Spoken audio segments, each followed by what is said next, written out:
पर आत्मा का फल प्रेम, आनंद, मेल, धीरज, कृपा, भलाई, विश्वास, नम्रता और संयम है।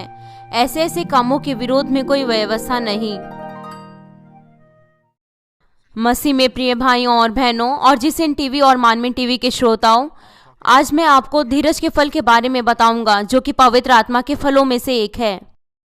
हम धीरज को पहला कुरिन्थियोस के 13 अध्याय में ढूंढ सकते हैं जो कि प्रेम का अध्याय है और यह धीरज प्रेम को उत्पन्न करता है। इसीलिए धीरज प्रेम के अध्याय में पहला कुरिन्थियों में दिया गया है। धीरज का मतलब प्रेम को उत्पन्न करना। उदाहरण के लिए यह कहता है प्रेम अपने लाभ को नहीं ढूंढता। दूसरों को चीज़ों को देने के लिए जो हम देना चाहते हैं और दूसरों के लाभ को ढूंढने के लिए इसके अनुसार सबसे पहले हमें एक ऐसी स्थिति की जरूरत है जहां हमारे पास धीरज हो। धीरज जो आत्मिक प्रेम अध्याय में दिया गया है वह प्रेम को उत्पन्न करता है। लेकिन धीरज जो कि पवित्र आत्मा का एक फल है, यहाँ पर धीरज का मतलब हर एक चीजों में धीरज को धरना।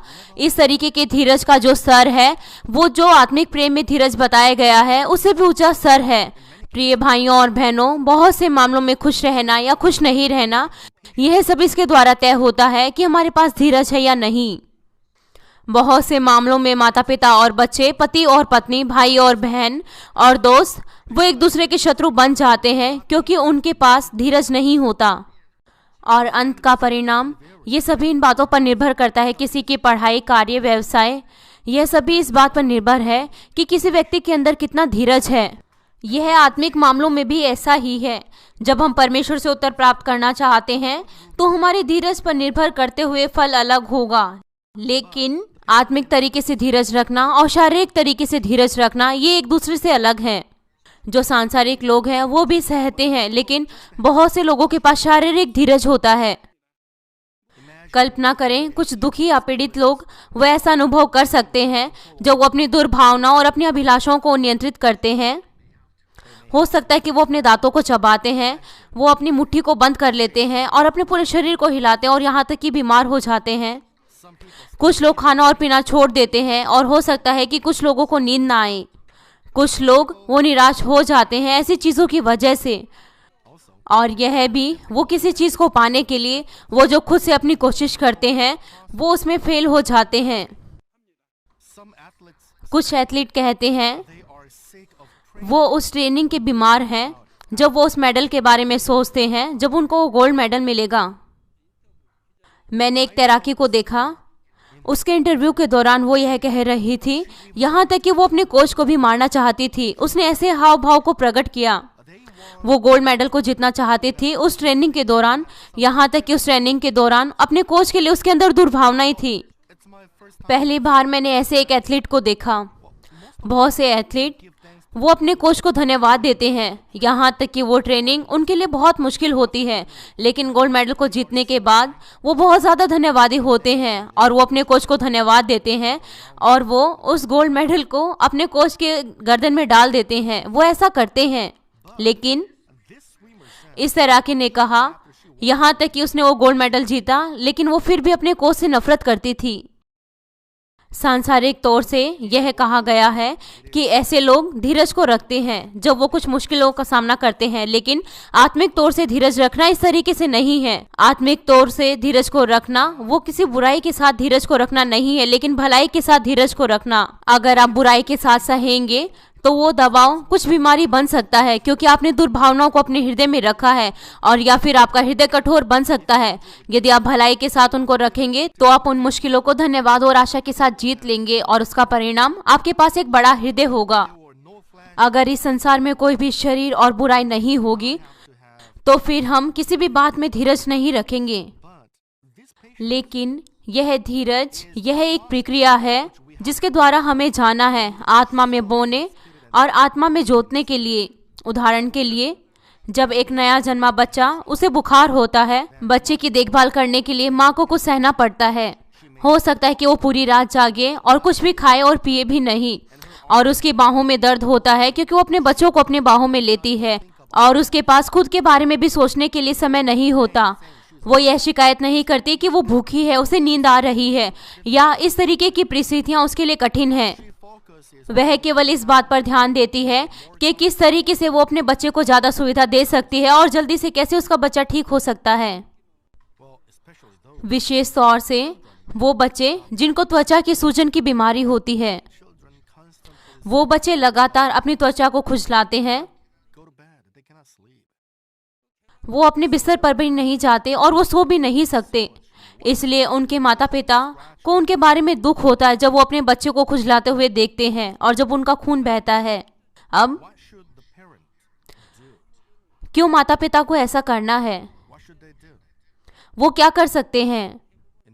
बहुत से मामलों में जब बच्चे बीमार होते हैं तो वो अपने माता पिता के कारण होते हैं। अगर माता पिता परमेश्वर के सामने अच्छे से जिए तो उनके बच्चे बीमार नहीं होंगे, लेकिन अगर वो अपने मसीह जीवन में सुस्त हैं और वो प्रार्थना नहीं करते और अपने कार्यों में विश्वास योग्य नहीं होते तो उनके बच्चे बीमार हो जाते हैं। लेकिन जब माता पिता वो सचमुच में अपने बच्चों से प्रेम करते हैं, वो पश्चाताप करते हैं परमेश्वर के सामने अपने पूरे हृदय की गहराई से और ज्यादा विश्वास योग्य बनते हैं और आत्मा में आते हैं और तब वो प्रार्थना को ग्रहण करते हैं, तब परमेश्वर बहुत जल्दी उनके बच्चों को स्वस्थ करते हैं। लेकिन जब बच्चे का बुखार थोड़ा कम होता है तो वो बस बहुत ज़्यादा खुश होती है, लेकिन वो फिर भी अपनी पीड़ाओं के बारे में नहीं सोचती। आत्मिक धीरज भी इसी तरीके से है। जब मुश्किलें होती हैं, जब तक आप अपने उद्देश्य को प्राप्त नहीं कर ले, चाहे ये आपका व्यक्तिगत हो या फिर परमेश्वर की महिमा के लिए हो सकता है कि आपके पास कुछ दर्द भरी चीज़ें हों और आपको बहुत ज़्यादा मेहनत करके कार्य करना पड़े, लेकिन आप इंतज़ार कर सकते हैं विश्वास के साथ और प्रेम के साथ, क्योंकि आप उसके फलों के बारे में सोचते हैं आशा के साथ। कल्पना कीजिए, अगर कोई आपके पास आता है और वो आप पर दोष लगाता है और आपके वो दाहिने गाल पर मारता है, तब आपका घमंड उस पर ठेस पहुंचती और आप बहुत ज़्यादा गुस्सा होते हैं और आपके आंसू आते हैं। आप यह सोचते उस चीज़ को सह सकते हैं कि आपको परमेश्वर के वचनों के अनुसार चलना है। आपका मुंह लाल हो जाता है और आपकी सांसें तेज चलने लगती है, लेकिन बस आप केवल अपने मुंह को बंद कर लेते क्योंकि आप अपने आप को नियंत्रित करना चाहते हैं। लेकिन अगर आप इस तरीके से अपनी भावनाओं को नियंत्रित करते हैं तो वो बाद में फूट पड़ेगी। अगर आप दुर्भावनाओं के कारण फूट पड़ते हैं तो आप सोचते हैं कि जो भी आपने कुछ भी सहा था वो सब कुछ बेकार है और फिर आप उलझन में पड़ते हैं। वो धीरज जिसके बारे में परमेश्वर कहते हैं वो यह नहीं है। आप उन्हें केवल दबाते हैं। परमेश्वर क्या कहते हैं कि आपको उन्हें दूर करना है जो भी आपके अंदर है, तो फिर तब आपके पास दबाने के लिए कुछ नहीं होगा। यह वो धीरज है जिसके बारे में परमेश्वर बात कर रहे हैं। इस तरीके का धीरज यह आत्मिक धीरज नहीं है, यहाँ तक कि आप उस स्थिति को सहते हैं। अगर आपके पास आपके हृदय में धीरज का फल है तो आपकी भावनाओं को किसी भी स्थिति में ठेस नहीं पहुंचेगा।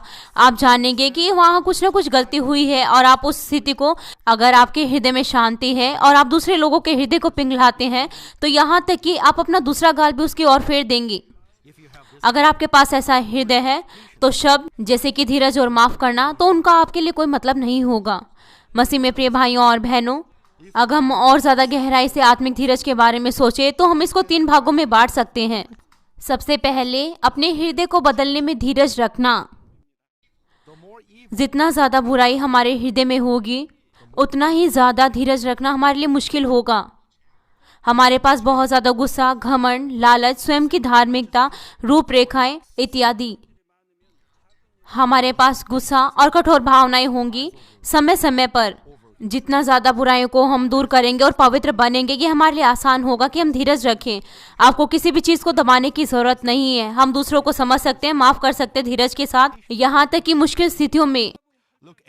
लूका 8 अध्याय उसका 15 पद कहता है, पर अच्छी भूमि के वे हैं जो वचन सुनकर भले और उत्तम मन में संभाले रहते हैं और धीरज से फल लाते हैं। दूसरे शब्दों में, जिनके पास अच्छी भूमि वाला हृदय है वो धीरज को रख सकते हैं जब तक कि उनके पास अच्छे फल ना हो। इसीलिए अगर आपके पास धीरज है तो आप अपने हृदय की जुताई कर सकते हैं। इसीलिए परमेश्वर और प्रभु वो आपके हृदय की तुलना उस भूमि के साथ करेंगे। मार्ग के किनारे की भूमि, चट्टान की भूमि और एक अच्छी भूमि। आपको जो करना है वो है आपको इसकी जुताई करनी है। अगर आप इसकी जुताई करते हैं तो आप वास्तव में बहुत से अच्छी भूमि को प्राप्त करेंगे, पवित्रीकरण की भूमि। इसीलिए आप इसे धीरज के साथ जुताई कर सकते हैं और आपके पास फिर एक अच्छी भूमि होगी। अगर आपके पास एक अच्छी भूमि है, इसका मतलब है कि आप पवित्र हैं। तो आपकी भूमि भलाई, प्रेम और सदाचार के साथ भरी होगी। तब इसका मतलब है कि आप आत्मा में आ गए। अगर आप इसे और ज़्यादा जुताई करते हैं और इसे सिद्ध बनाते हैं तो फिर ये एक सिद्ध भूमि बनेगी जो सबसे उत्तम है। इसका मतलब है संपूर्ण आत्मा। इस तरीके के व्यक्ति वो बहुत ऐसे अनगिनत आशीषों को प्राप्त कर सकते हैं, यहाँ तक कि बिना मांगे। जब आप एक बार संपूर्ण आत्मा में आते हैं तो आप फिर बिना मांगे पाते हैं। परमेश्वर कहते हैं आपको मांगना चाहिए, तब परमेश्वर आपको देंगे। लेकिन कुछ कहते हैं कि अगर आप परमेश्वर को खुश करेंगे तो आपकी इच्छा पूरी होगी। अगर आप परमेश्वर को खुश करते हैं तो फिर आप उत्तर प्राप्त करेंगे। यहाँ तक कि आप घंटों घंटों अपने लिए प्रार्थना नहीं करते। इसलिए यदि आप 1 मिनट प्रार्थना करेंगे तो आप उत्तर प्राप्त करेंगे उसी समय जब एक बार आप संपूर्ण आत्मा में आते हैं।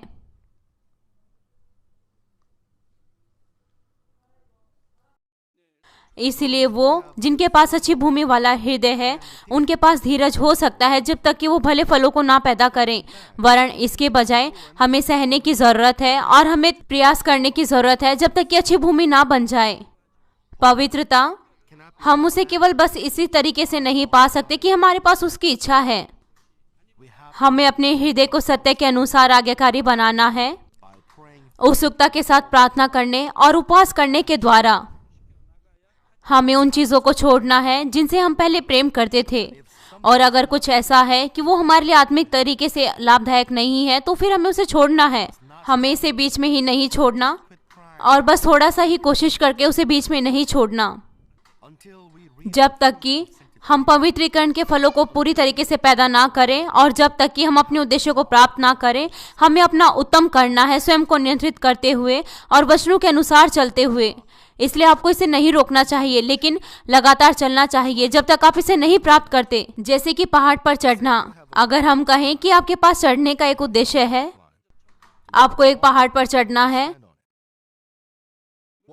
आप लगातार चलते जाएंगे जब तक कि आप उस पर नहीं चढ़ेंगे। और क्या आप बीच में आराम लेंगे कुछ क्षणों के लिए? लेकिन आपको लगातार चलना चाहिए जब तक कि आप वहां ना पहुंचे। आपको लगातार जाना चाहिए जब तक कि आप अपने उद्देश्य पर ना पहुंचे। लेकिन कभी कभार हम कुछ मामलों में देख सकते हैं जहां पर कोई व्यक्ति अपने हृदय के खतने में थोड़ा धीरे हो सकता है, यहाँ तक कि वो मेहनत करके अपना मसीह जीवन जीता है। वो शरीर के कामों को जल्दी से दूर कर देते हैं क्योंकि वो बाहर दिखने वाले पाप हैं। लेकिन शरीर की चीज़ों के कारण जो कि बाहर नहीं दिखती, कितनी जल्दी हम उन्हें दूर करते हैं, यह प्रक्रिया धीरे हो जाती है। जब वो इस सत्य को अपने हृदय में पाते हैं, वो मेहनत करके प्रार्थना करते हैं उसे दूर करने के लिए, लेकिन वो बहुत जल्दी ही उसे भूल जाते हैं। अगर आप किसी जंगली घास को निकालना चाहते हैं तो आपको बस केवल उस पत्ते को ही तोड़ने की जरूरत नहीं है, लेकिन आपको उसको जड़ों समेत निकालना है। इसी तरीके से पाप में स्वभाव के साथ भी ऐसा ही है। आपको प्रार्थना करनी है और अपने हृदय को बदलना है अंत तक, जब तक कि आप बदल ना जाएं। आपको प्रार्थना करना है जब तक आपका हृदय ना बदल जाए, जब तक कि आप उस पाप में स्वभाव की जड़ों को बाहर ना निकालें। अगर आप ऐसा नहीं करते तो वह फिर से बाहर आता है। आप सोचते हैं कि आपने उन्हें दूर कर दिया, लेकिन वो दोबारा से निकलता है। आप सोचते हैं कि आपने गुस्से को दूर कर दिया, लेकिन जब आप पर गलत तरीके से दोष लगाया जाता है तो वो दोबारा से बाहर आता है। मुझे क्या करना चाहिए कि मुझे गुस्सा ना आए, यह ठीक है। लेकिन कभी कभार आपके पास सही तरीके से गर्म मिजाज हो सकता है। जब लोगों ने परमेश्वर के पवित्र भवन को गंदा किया, तब हमारे प्रभु ने गुस्सा किया और यहाँ तक कि उन मेजों को भी उलट दिया। जब लोग परमेश्वर का अनादर करते हैं तो हमारे प्रभु उसे नहीं सह सकते, लेकिन ये उस गर्म मिजाज से अलग है। जब लोगों ने परमेश्वर का अनादर किया तो वो बस ऐसे ही नहीं खड़े रहे। हर चीजों का प्रभु, आप में से कुछ जो पहले से ही गुस्से को दूर कर चुके हैं, हो सकता है कि उनको गुस्सा आए। अगर कोई चरवाहे के बारे में कुछ गलत कहता है उस व्यक्ति से जो चरवाहे से प्रेम करता है, क्या वो फिर भी चुपचाप खड़ा रहेगा बिना कुछ किए? वो उसको गुस्सा आएगा, लेकिन यह कुछ ही क्षणों के लिए होगा। आप अपने आप को नियंत्रित कर सकते हैं। आप उन चीज़ों को नियंत्रित कर सकते हैं जो आपके पास हैं। जब आप अपने आप को नियंत्रित करते हैं, अगर आप चाहते हैं तो आप गुस्सा कर सकते हैं, लेकिन जब आप इसको नियंत्रित करते हैं तो आपको नहीं करना चाहिए। जब आप इस स्तर पर पहुंच जाते हैं तो हम कह सकते हैं कि आपने वास्तव में इसे दूर कर दिया। अब आप अपने आप को जा सकते हैं सत्य के अनुसार। आप ऐसा दिखावा कर सकते हैं कि आप गुस्सा कर रहे हैं, यहाँ तक कि आप वास्तव में गुस्सा नहीं करते। और हो सकता है कि आप गुस्सा करते दिखें जब कोई आपकी इन बात नहीं सुनता, यहाँ तक कि आप वास्तव में गुस्सा नहीं करते। लेकिन वास्तव में आपको अपने हृदय में कभी भी गुस्सा नहीं करना चाहिए। आप किसी स्थिति में ऐसा दिखावा कर सकते हैं जैसे कि आप गुस्सा कर रहे हैं, क्योंकि आपको करना है, लेकिन आपको वास्तव में गुस्सा नहीं करना चाहिए। ठीक, आप ऐसा दिखावा कर सकते हैं क्योंकि आपको ऐसा करना है। जब आप अपने बच्चों को डांटते हैं, आप अपने आप को नियंत्रित नहीं करते, इसीलिए आप गुस्सा करते हैं, तब आपके बच्चे गलत रास्ते पर चले जाते हैं। अगर आप अपने बच्चों से सचमुच में प्रेम करते हैं तो वो फिर गलत रास्ते पे नहीं जाएंगे। वो समझेंगे कि आप उनको क्यों डांट रहे हैं और क्यों आप उनको पीड़ा दे रहे हैं, तब उनके हृदय में आपके लिए कोई दुर्भावना नहीं होगी। यह ठीक नहीं है यदि आपके और आपके बच्चों के बीच में दुर्भावना है। ठीक, और हो सकता है कि आप इस तरीके से सोचते हैं कि आपने पहले से किसी चीज़ को दूर कर दिया, अगर आप उसे दोबारा से आप अपने अंदर ढूंढते हैं तो आप निरुत्साह हो जाते हैं, आप थका महसूस करते हैं, यह सोचते हुए कि आपने कुछ ज़्यादा नहीं पाया, यहाँ तक कि आपने बहुत ज़्यादा मेहनत की पापों को दूर करने के लिए। हो सकता है कि आप कुछ असत्य की चीज़ों को अपने हृदय में पाएं जब तक कि आप उस पाप में स्वभावों की जड़ों को बाहर नहीं करते, लेकिन इसका मतलब यह नहीं है कि आपने आत्मिक तौर से कुछ उन्नति नहीं की है। जब आप एक प्याज को छीलते हैं तो आप बार बार इस तरीके की परतों को बार बार देख सकते हैं, लेकिन अगर आप बार बार उस प्याज को छीलेंगे बिना रुके हुए तो बाद में वो प्याज दिखेगा भी नहीं। यह इसी तरीके से पाप में स्वभावों के साथ भी ऐसा ही है। आपको निरुत्साह नहीं होना चाहिए क्योंकि आपने अभी तक इसे दूर नहीं किया। आपको धीरज के साथ अंत तक लगातार कोशिश करनी है, यहाँ तक कि मेहनत करनी है अपने पापों को देखते हुए। कुछ लोग निरुत्साह हो जाते हैं अगर परमेश्वर के वचनों का अभ्यास करने के बाद तुरंत उनको तात्विक आशीषें प्राप्त नहीं होती, तो वो सोचते हैं कि उन्होंने बदले में कुछ भी प्राप्त नहीं किया, यहाँ तक कि उन्होंने भलाई के साथ कार्य किया। यहाँ तक कि कुछ लोग शिकायत करते हैं कि वो मेहनत करके कलीसिया में भाग लेते हैं लेकिन वो आशीषें प्राप्त नहीं करते। अगर आप उनमें से कोई एक हैं तो आप शिकायत नहीं करेंगे। आपको शिकायत नहीं करनी चाहिए। कोई कारण नहीं है कि आपको आशीषें ना मिले अगर आप सत्य के अनुसार जिए। अगर आप सत्य के अनुसार जीते हैं, अगर आप उन चीज़ों को दूर नहीं करते जिन्हें परमेश्वर आपको दूर करने के लिए कहते हैं, इसीलिए आपको आशीषें नहीं मिलती। यहाँ तक कि आप इसको महसूस करते हैं लेकिन आप फिर भी इसे गंभीरता के साथ नहीं सोचते, इसीलिए आप आशीषें नहीं प्राप्त कर सकते। लेकिन इस तरीके के शब्दों का भी कहना यह दिखाता है कि उनका विश्वास एक अच्छे स्तर का नहीं है, उनका पात्र योग्य नहीं है कि वो आशीषों को प्राप्त करे। आप थकेंगे नहीं यदि आप विश्वास के साथ भलाई और सत्य के अनुसार कार्य करें। जितना ज़्यादा आप भलाई के अनुसार कार्य करेंगे उतना ही ज़्यादा आप आनंदित होंगे। इसलिए आप अपने हृदय में और ज़्यादा लालसा रखेंगे कि आप भलाई के अनुसार कार्य करें। जब आप अपना हृदय का खतना इस तरीके के विश्वास के साथ करते हैं तो आपका प्राण समृद्ध होगा और सभी चीज़ें आपके साथ अच्छी होंगी और आप स्वस्थ बनेंगे। दूसरे प्रकार का धीरज है लोगों के लिए धीरज रखना। जब आप दूसरे लोगों के साथ बातचीत करते हैं जिनका अलग स्वभाव है और अलग शिक्षा है, हो सकता है कि कुछ स्थितियां उत्पन्न हों। कलीसिया में बहुत अलग अलग प्रकार के लोग हैं, शिक्षित, अशिक्षित, अमीर, गरीब, अच्छे आचरण वाले लोग और जिनके पास अच्छा आचरण नहीं है। आप सब चीज़ों को पहले से ही जानते हैं कि आपको क्या करना चाहिए अगर आप शांति बनाना चाहते हैं सब लोगों के साथ कलीसिया में। आप यह जानते हैं उसका चाल चलन अच्छा नहीं है, इसीलिए मैं उसे बात नहीं करना चाहता। वो कुछ चीज़ों को नहीं जानता, इसलिए मैं उसके साथ बात नहीं कर सकता। यह सब कुछ आपका घमंड है। वो और आप सभी परमेश्वर के संतान हैं और परमेश्वर ने आपको और उसको बराबर बनाया है। यहाँ तक कि वो गरीब हैं या अमीर हैं, वो परमेश्वर की संतान है। आप उनका अनादर करते हैं क्योंकि वो शिक्षित नहीं है। यह आपका घमंड है। अगर आप दीन हैं तो आपके पास ऐसी भावनाएं कभी नहीं होंगी। आपके पास ऐसी भावनाएं कभी नहीं होंगी।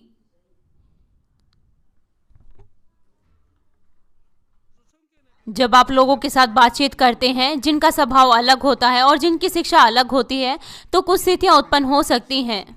छोटे मामले से लेकर बड़े मामले तक हो सकता है कि आपके पास अलग अलग विचार हों और आपकी शांति टूट जाए। इसीलिए जो शांति को भंग करते हैं दूसरों के साथ, वो वास्तव में कहते हैं कि उनका स्वभाव, उनके विचार अलग हैं, बहुत सारी चीज़ें अलग हैं। कितने ज्यादा पति पत्नी एक दूसरे के समान हैं। are identical to each other. When a wife is calm, her husband जब पत्नी शांत होती है तो हो सकता है कि उसका पति थोड़ा गुस्से वाला हो। वो सभी एक दूसरे से अलग हैं, ठीक? ऐसा कोई भी जोड़ा नहीं है जो एक दूसरे के समान हो। some may look alike, but they कुछ ऐसे दिख सकते हैं लेकिन वास्तव में वो एक दूसरे से अलग हैं। husband and wife लेकिन फिर भी वो पति पत्नी हैं। लेकिन फिर भी उन्हें स्वीकार करना है और एक दूसरे के साथ रहना है। वो जो पवित्र कण की लालसा रखते हैं वो हर एक तरीके की स्थितियों में धीरज रखेंगे और हर एक लोगों के साथ शांति बनाकर रखेंगे।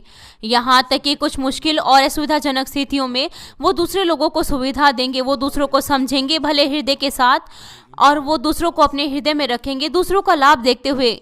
यहाँ तक कि दूसरे लोग बुराई के साथ कार्य करते हैं लेकिन वो फिर भी उसे सहेंगे और वो उस बुराई का बदला केवल भलाई के साथ देंगे।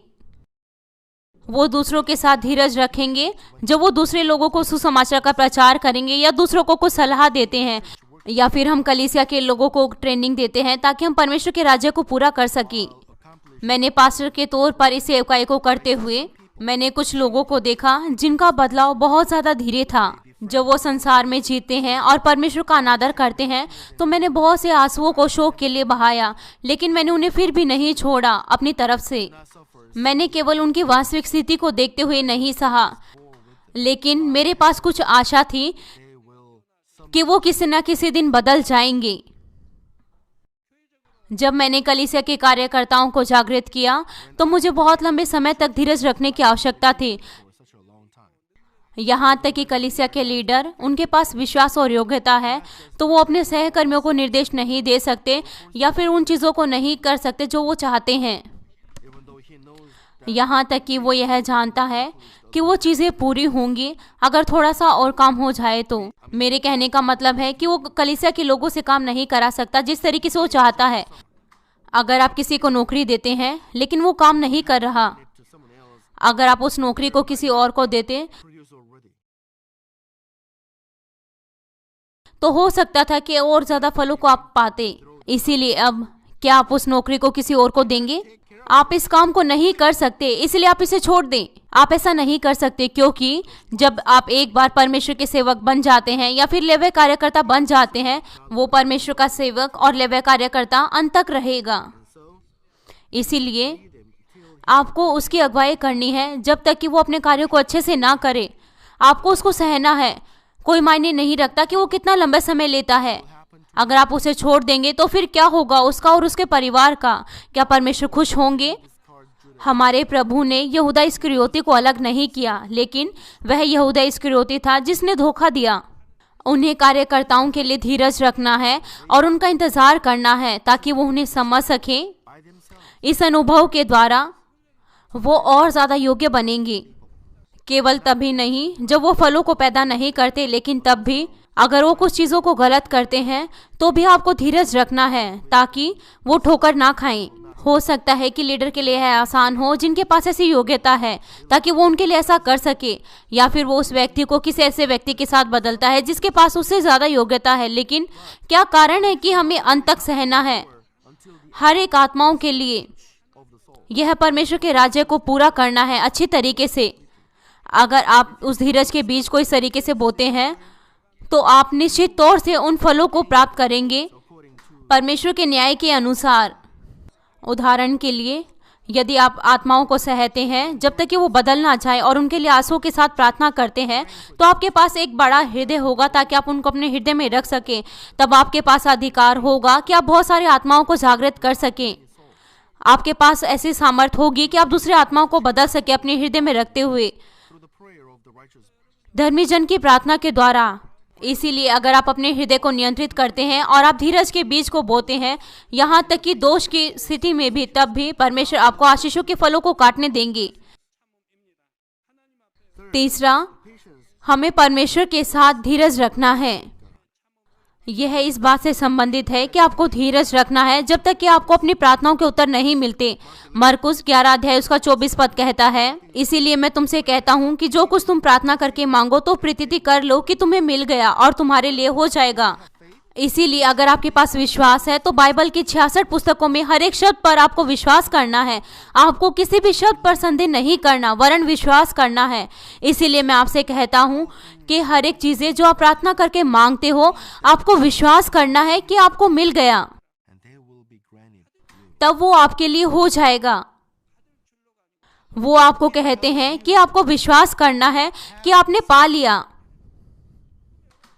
यह नहीं कि आप पाओगे, लेकिन आपके पास है सत्य होता है और आप बदल जाते हैं अधार्मिकता के कारण। इसीलिए आपको कोई उत्तर नहीं मिलेगा। अगर आप प्रार्थना करते हैं प्रभु में, अगर आप भलाई करते हैं, तब आपको विश्वास करना है कि आपने पा लिया, तब परमेश्वर आपके लिए करेंगे। इस तरीके का व्यक्ति आप बाइबल में बहुत से भागों में देख सकते हैं।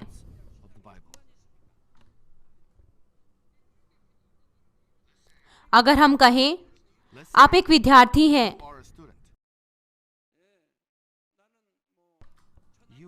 आप माध्यमिक स्कूल में और उच्च स्कूल में जाते हैं और आप निर्णय लेते हैं कि आपको सभी विद्यार्थियों में से पहले स्थान पर आना है। तब आप निर्णय लेते हैं और आप प्रार्थना करते हैं, तब आप इसे करते हैं। अब क्या आप इसे करेंगे अगर आप केवल बैठें और प्रार्थना करें? नहीं, आपको उन चीजों को ढूंढना है कि आपको क्या करना चाहिए और फिर आपको करना है। जब आप अपनी किताब में पूर्वालोकन करते हैं और उस बात पर ध्यान देते हैं कि आपके अध्यापक क्या कह रहे हैं और कक्षा के दौरान अपने दोस्तों के साथ नहीं खेलते, आपको ध्यान देना चाहिए, तब आप जानेंगे कि आपने क्या सीखा था। मैं एक फिल्म को देखने जाना चाहता हूँ अपने दोस्तों के साथ। यह कोई तरीका नहीं है। जब आपको पढ़ाई करना है तो आपको उस पर ध्यान देना है, अपनी ही पढ़ाई पर। जब आप इस तरीके से करते हैं और प्रार्थना करते हैं, तब आप निश्चित तौर से पहले स्थान पर आ सकते हैं अपने विद्यालय में। मैंने प्रार्थना की, लेकिन मैं फिर भी 5वें नंबर पर ही आया। क्या हुआ?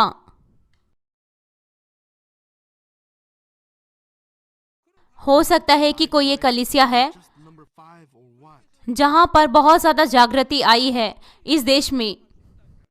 हमें उसके रहस्य को जानना चाहिए। अगर आप एक व्यापारी हैं, यह आपके लिए भी ऐसा ही है। अगर आप परमेश्वर को बहुत सारा दशमांश और महिमा देना चाहते हैं तो आपको भी ऐसा ही करना चाहिए। अब आपको क्या करना चाहिए? अगर आप बहुत सा दशमांश देना चाहते हैं तो सभी अलग अलग हैं, हर एक के पास अलग अलग कारण होते हैं, ठीक? और हर एक के पास अलग अलग पात्र होता है। परमेश्वर के लिए हो सकता है कि कोई दूसरों की मदद करे और निर्माण के कार्यों के लिए अपनी भेंटें दे और अपने धन को परमेश्वर की भलाई के लिए प्रयोग करे। और जब परमेश्वर उसे आशीषें देते हैं तो वो ऐसे बिना बदले हुए करता रहता है। इसलिए कितना ज़्यादा परमेश्वर उससे खुश होंगे। और ऐसा ही मैंने बहुत ज़्यादा लंबे समय से किया है। इसीलिए उसने ऐसा किया जो उसने कहा था कि वो करेगा, वो बदला नहीं, ठीक? मैंने भी ऐसा ही किया है। लेकिन आपने बहुत से आशीषों को प्राप्त किया और आपने बहुत सा दशमांश दिया, लेकिन अब आप अपने लिए एक अच्छा घर खरीदना चाहते हैं और अपने लिए बहुत सी चीज़ों को करना चाहते हैं, तो यह आपका लालच है। जब किसी को आपकी मदद की ज़रूरत होती है, आप कहते हैं आप नहीं कर सकते, क्योंकि यह बहुत ज़्यादा है, इसलिए यह भलाई नहीं है। यह प्रभु का हृदय नहीं है। अगर आप इस तरीके के हृदय के साथ मांगते हैं तो परमेश्वर आपसे खुश नहीं होंगे। यह उनके साथ भी ऐसा ही है जो किसी प्रकार के व्यापार करते हैं। अगर आप उन तरीकों का इस्तेमाल करते हैं जिन्हें परमेश्वर चाहते हैं, तब परमेश्वर आपको देंगे। बाइबल में बहुत से वायदे दिए गए हैं कि परमेश्वर कहते हैं कि परमेश्वर ने उनकी प्रार्थनाओं का उत्तर दिया। यहाँ तक कि उन्होंने यह भी बताया कि हमें विश्वास करना है कि हमने पहले से ही प्राप्त कर लिया, यह नहीं कि हम प्राप्त करेंगे। लेकिन बहुत से मामलों में लोग प्राप्त नहीं करते क्योंकि उनके पास काफी धीरज नहीं होता। हो सकता है कि कोई मनुष्य तुरंत ही उत्तरों को प्राप्त करना चाहता है, लेकिन परमेश्वर उनको उत्तर नहीं देंगे तुरंत ही। परमेश्वर उनको एक उचित समय पर उत्तर देते हैं। people do not receive वो उनको उत्तर देते हैं क्योंकि वो हर एक चीज़ों को जानते हैं। अगर उनकी प्रार्थना का विषय कुछ बड़ा और बहुत महत्वपूर्ण हो, परमेश्वर उनको उत्तर देते हैं केवल तब जब वो उन प्रार्थनाओं के माप को पूरा करते हैं।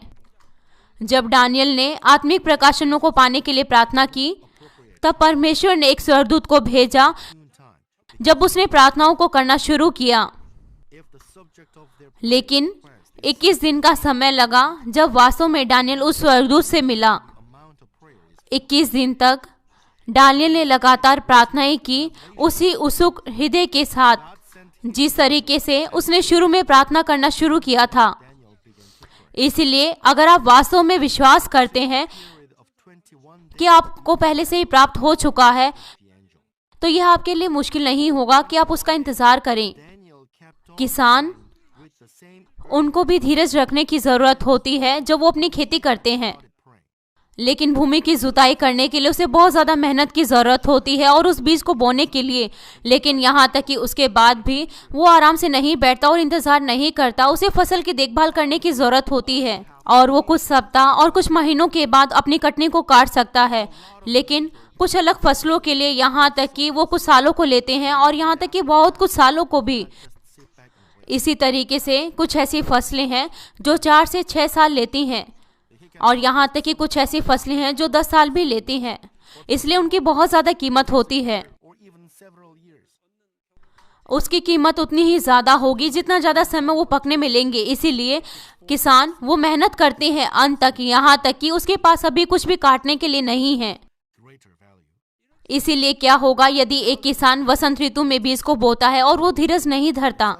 The farmer वो हैरान होता है कि क्यों अभी तक पौधे नहीं आए और क्यों अभी तक फल नहीं आए। वो भूमि को खोदता है और भूमि को खोदता है। seeds in spring and अगर कोई किसान अपनी खेती बीच में छोड़ दे यह सोचते हुए कि वो बीज किसी भी फल को पैदा नहीं कर रहे, तब उसके पास कोई भी कटनी नहीं होगी। यहाँ तक कि उसने बहुत अच्छे बीजों को बोया भी।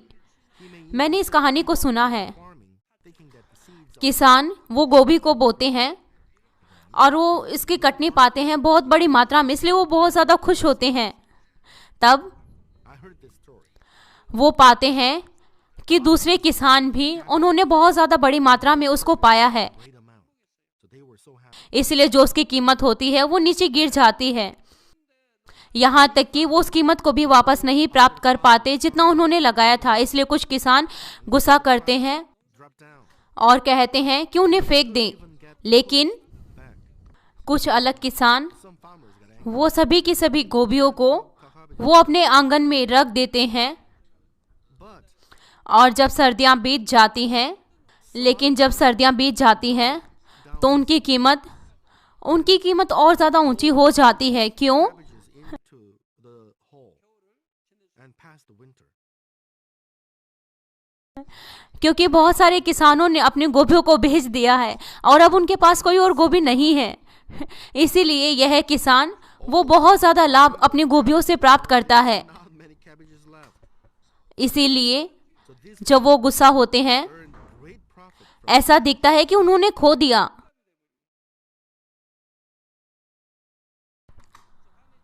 क्यों हम इस तरीके की खबर को सुनते हैं? क्या यह खबर है या फिर कोई कहानी है? they say loss.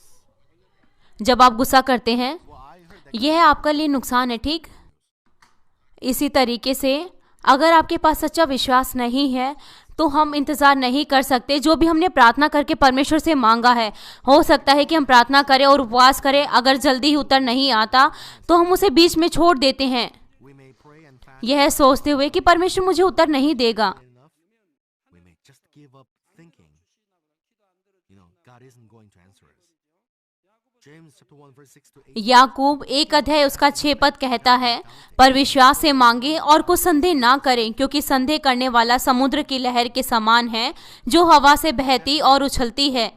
ऐसा मनुष्य यह ना समझे कि मुझे प्रभु से कुछ मिलेगा। A double-minded. वह व्यक्ति दुचिता है और अपनी सारी बातों में चंचल है। Well, last time पिछली बार परमेश्वर ने कहा था, because यह इसलिए नहीं है क्योंकि तुम्हारी सामर्थ्य उन्हें ठीक करने के योग्य नहीं है। your power can do तुम्हारी सामर्थ्य कुछ भी कर सकती है, लेकिन उनके लिए जिनको उत्तर प्राप्त नहीं होते, that have a problem. ये वो हैं जिनके पास समस्याएं हैं। जब वो प्रार्थना करते हैं वो बाद में छोड़ देते हैं। जब उनके अनुसार निश्चित किए हुए समय पर उत्तर नहीं आता, वो निरुत्साह हो जाते हैं और वो बीच में छोड़ देते हैं।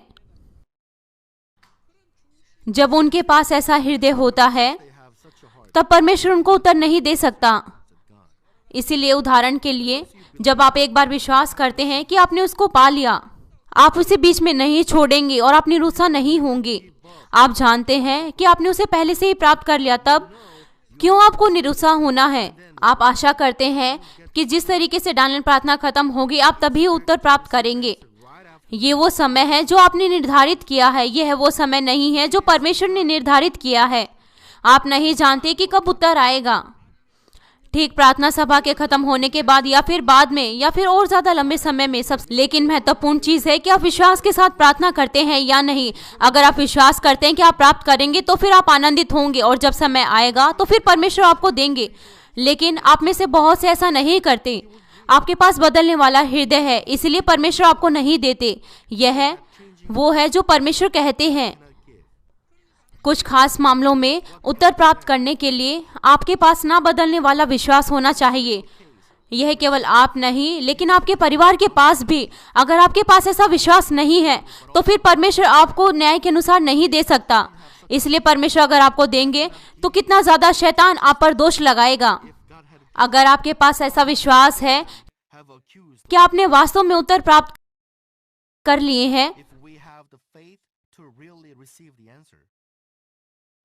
आपको प्रार्थना करना है और विश्वास के साथ कार्य करने हैं जब तक कि आप वास्तव में उत्तर नहीं प्राप्त करते। और यह भी जब हम हृदय के शुद्धिकरण की प्रक्रिया से या फिर हम पर कोई सताव होता है मसीह जीवन में, हम बहुत से अच्छे फलों को प्राप्त कर सकते हैं जब हमारे पास धीरज हो। हम यूसुफ के बारे में सोचें, जब वह मिस्र में एक दास के तौर पर बेचा गया था, उसका पूरा जीवन दुख से भरा हुआ था। जब उसकी स्थिति थोड़ी सी अच्छी हुई, एक सेवक के तौर पर उस पर गलत तरीके से दोष लगाया गया और वो जेल में डाला गया, जहां पर कोई भी रिहाई नहीं थी। निश्चित तौर से ये सारे कदम परमेश्वर के अनुग्रह के द्वारा उसे मिस्र के प्रधानमंत्री बनाने की योजना में थे, लेकिन लोग इसे नहीं जानते थे। वो नहीं जानते थे इस प्रक्रिया को, लेकिन परमेश्वर जानते थे। जो भी है, जिनके पास विश्वास है वो निरुत्साह नहीं होंगे, क्योंकि वो विश्वास करते हैं कि परमेश्वर ने उनके साथ क्या वायदा किया था और वो अपने हृदय को नहीं बदलेंगे। यह है सच्चा विश्वास करना। इसीलिए आप जानते हैं कि परमेश्वर पर उसने पूरी तरीके से विश्वास किया और उसने इन सभी बातों को सत्य में सहा अपनी सभी प्रक्रिया में। आप इसे केवल ज्ञान के तौर पर जानते हैं। क्या होगा अगर आप उसकी जगह पर होंगे? क्या आप कल्पना कर सकते हैं कि उसने इन 13 सालों तक क्या महसूस किया जब से वह एक दास के तौर पर बेचा गया था? शायद हो सकता है कि आप बहुत ज्यादा प्रार्थना करेंगे परमेश्वर के सामने कि आप इस तरीके की स्थिति से बाहर निकले। आप अपने घर को बहुत ज्यादा याद करेंगे और अपने माता और अपने पिता और अपने भाइयों को। वो मिस्र में बेचा गया जब वह 17 साल का था। शायद हो सकता है कि आप अपने आप को जांचेंगे और हर चीजों से पश्चाताप करेंगे। तब आप सोच सकते हैं कि परमेश्वर से उत्तर प्राप्त करने के लिए आप परमेश्वर से अनुग्रह को मानेंगे ताकि आप आंसू के साथ प्रार्थना कर सकें। लेकिन अगर आप उत्तर प्राप्त नहीं करते 1 साल, 2 साल और यहाँ तक कि 10 साल, तो आप और ज्यादा मुश्किल परिस्थितियों में चले जाएंगे। तो आप कैसा महसूस करेंगे? अगर आप अपने जीवन के सबसे ज्यादा कीमती समय में जेल में चले जाएं और आप वहां महसूस करें कि आप अपने दिनों को व्यर्थ में बिता रहे हैं, तो हो सकता है यह आपके लिए बहुत ज्यादा दुखी हो और आप बीच में छोड़ दें कि आपको कुछ प्राप्त नहीं हुआ। लेकिन ऐसा यूसुफ के साथ नहीं था। उसने हमेशा परमेश्वर पर विश्वास किया जो उसे हमेशा देखते थे, और उसने पूरी तरीके से परमेश्वर के प्रेम पर विश्वास किया जो उसे सही समय पर उत्तम देते हैं। उसने कभी भी उस आशा को नहीं खोया और यहाँ तक कि वो परीक्षाओं में था, उसने विश्वास के साथ और भलाई के साथ कार्य किया। याकूब 1 अध्याय उसका 3 पद कहता है, तो इसे पूरे आनंद की बात समझो, यह जानकर कि तुम्हारे विश्वास के परखे जाने से धीरज उत्पन्न होता है। मैं आपसे विनती करता हूं कि आप इस तरीके की धीरज को अपने हृदय में उत्पन्न करें। मैं आपसे प्रार्थना करता हूं कि आप परमेश्वर की ओर देखें जो आपको हर समय उत्तर देते हैं।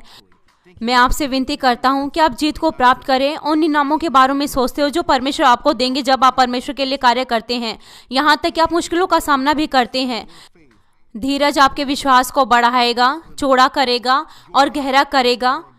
तब आपका हृदय और ज़्यादा बड़ा होगा। इब्रानियों 10 अध्याय उसका 36 पद कहता है, क्योंकि तुम्हें धीरज धरना अवश्य है ताकि परमेश्वर की इच्छा को पूरी करके तुम प्रतिज्ञा का फल पाओ। जिस प्रकार लिखा है, आप परमेश्वर की आशीषों और उनके उत्तरों का अनुभव करेंगे अगर आप वास्तव में धीरज धरते हैं। मसीह में प्रिय भाइयों और बहनों, हमें धीरज की आवश्यकता है ताकि हम स्वर्ग के राज्य में जाएं। कुछ लोग कहते हैं वो इस संसार का आनंद लेंगे जब वो जवान हैं, और जब वो बूढ़े हो जाएंगे तो वो कलीसिया में जाना शुरू करेंगे। कुछ लोग विश्वास के साथ मेहनत करके अपने जीवन को जीते हैं उस आशा के साथ कि प्रभु वापस आएंगे, लेकिन जब वो एक बार धीरज को खो देते हैं तो वो अपने मन को बदल लेते हैं, क्योंकि प्रभु इतनी जल्दी नहीं आते जिस तरीके से उन्होंने प्रतीक्षा की थी। वो थोड़ा मुश्किल महसूस करते हैं कि वो लगातार मेहनत के साथ विश्वास में चले। वो कहते हैं वो थोड़ा सा आराम लेंगे अपने हृदय का खतना करने में और परमेश्वर के कार्यों को करने में, और जब वो प्रभु के आने के चिन्हों को देखेंगे तब वो मेहनत करेंगे। लेकिन कोई नहीं जानता कि कब परमेश्वर हमारी आत्मा को बुलाए और कब प्रभु वापस आएंगे। यहाँ तक कि अगर हम पहले से ही जानते हैं कि किस समय प्रभु आएंगे, तो भी हमारा विश्वास उतना नहीं हो सकता जितना हम चाहते हैं। लोगों के पास सिर्फ इतना विश्वास होता है कि वो बस उद्धार को पाएं जिस तरह वे चाहते हैं। यह केवल परमेश्वर के अनुग्रह के द्वारा दिया जाता है। दुष्ट शत्रु शैतान उनको ऐसे ही नहीं छोड़ेंगे कि वो आसानी से उस उद्धार को पा लें। वरन इससे बढ़कर आपका उद्देश्य यह नहीं कि आप बस उद्धार पाएं और स्वर्ग जाएं। आपके पास यरूशलेम जाने की आशा है स्वर्ग में, और इसीलिए आप हर एक चीजों को धीरज के साथ करते हैं। भजन संहिता 126 अध्याय उसका 5 पद कहता है, जो आंसू बहाते हुए बोते हैं वे जय जयकार करते हुए लवने पाएंगे। चाहे बोने वाला बीज लेकर रोता हुआ चला जाए, परंतु वह फिर पूलियां लेकर जय जयकार करता हुआ निश्चय लौट आएगा। एक बीज को बोने के लिए वहां पर हमारा कुछ ना कुछ प्रयास, आंसू और शोक होता है, और वो उस बात की चिंता करते हैं जब वहां पर बहुत ज़्यादा सूखा या फिर बहुत ज़्यादा बाढ़ आती है। जो किसान होते हैं वो चिंता करते हैं क्योंकि बहुत सी बुरी चीज़ें एक साथ होती हैं। लेकिन यहाँ पर कई बार धूप भी नहीं होती, और ऐसे मामलों में यहाँ तक कि अगर उनकी फसल अच्छी भी होती है तो भी वो चिंता करते हैं, क्योंकि ऐसे में उनकी फसल की कीमत गिर जाती है, लेकिन वो फिर भी अपनी फसल को धीरज के साथ बोते हैं। लेकिन हम क्या सहते हैं? क्या हमने यरूशलेम जाने के लिए नहीं सह सकते? और वहां हम हमेशा के लिए रहेंगे खुशी के साथ। सोना हमारा होगा, चांदी हमारी होगी, सुंदर गहनों के द्वारा हमारा घर सजा होगा। वो घर हमारा होगा। एक बड़ी भूमि हमें दी जाएगी। हमारे पास ऐसा विश्वास और आशा है। अब क्या यह आशा और जो हमारे पास विश्वास है ये झूठा है? अगर मैं किसी झूठी कहानियों को लिखता स्वर्ग और नरक के बारे में, तो मैं इस योग्य होता कि मैं उस नोबेल पुरस्कार को जीतूं। नोबेल पुरस्कार को किस तरीके से एक मनुष्य ऐसी चीजों की कल्पना कर सकता है और इसके बारे में लिख सकता है? परमेश्वर ने मुझे इस सभी कहानी को बताया और मैंने उन्हें किताबों में लिखा।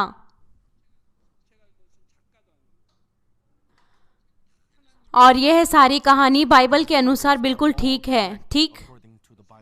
और इसके अंत में हमारे पास निश्चित तौर से बहुत आय से आनंद होगा। न्याय के नियम के अनुसार परमेश्वर ने 1000 सालों से हमारे लिए इंतजार किया था कि वो सच्चे संतानों को प्राप्त कर सके, और उन्होंने उस दर्द को सहा है अपने इकलौते पुत्र को देने के बाद। हमारे प्रभु ने कितना ज्यादा सहा, और कितने ज्यादा परमेश्वर ने हमारे लिए सहा इस मनुष्य जाति की खेती के दौरान।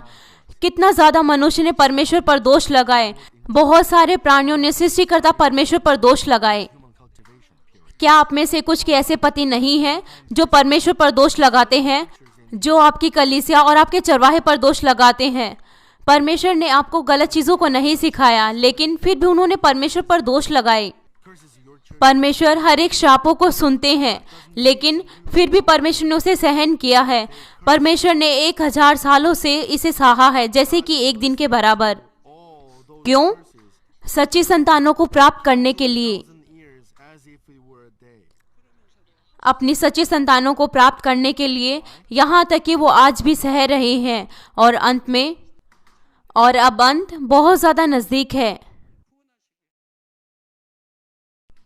प्रभु ने क्रूस पर उस अनंत पीड़ा को सहा, और पवित्र आत्मा भी मनुष्य जाति की खेती के दौरान इस पीड़ा को सह रही है। मैं आपसे विनती करता हूँ कि आप परमेश्वर के प्रेम को याद करते हुए